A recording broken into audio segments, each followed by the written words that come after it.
And Ian, what can you tell us about what the Ravens are going to get in exchange for Flacco?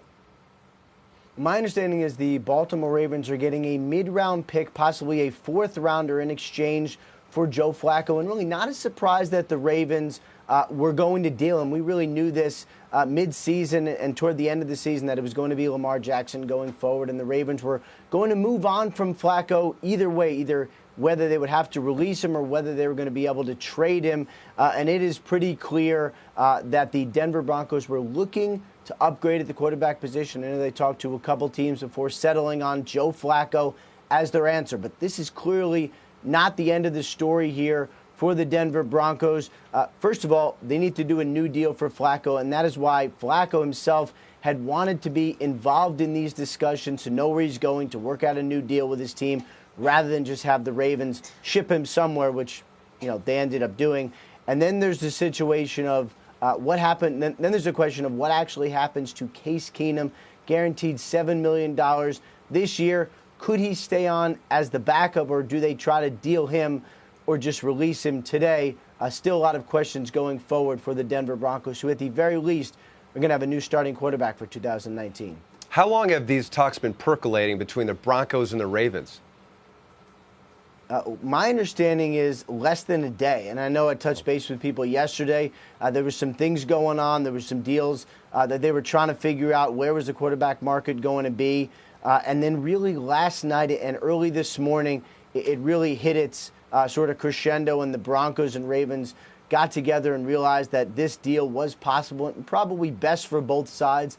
And now for the Ravens, they move on from a franchise quarterback. They get a lot of cap relief, about $10 million or so, to move on from a quarterback they had already replaced with Lamar Jackson. And then the Denver Broncos now have to figure out how Flacco fits into their salary cap, what they do contract-wise, and how they make any of this work.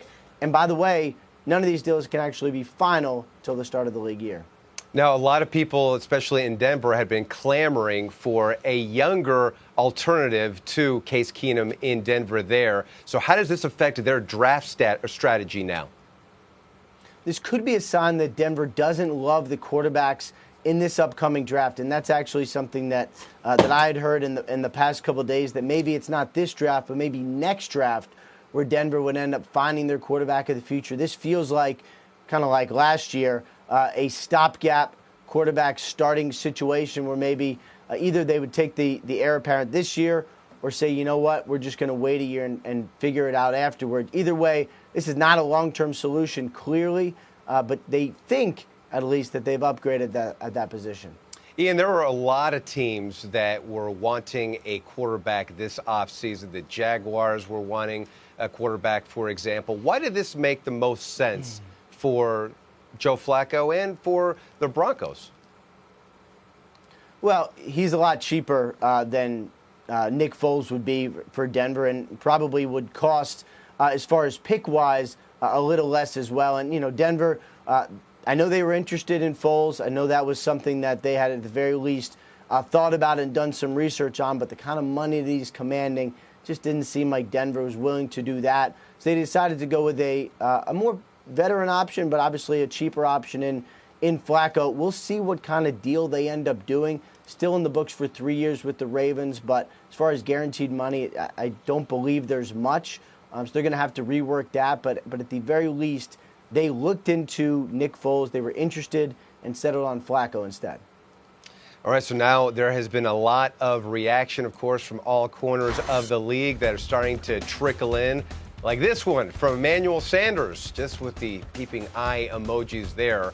I'm sure we'll be seeing a lot more of those reactions there on social media. Joining us right now is NFL Networks' James Palmer, who is in Denver now. And James, what is the reaction in Denver to the news that Joe Flacco is heading their way?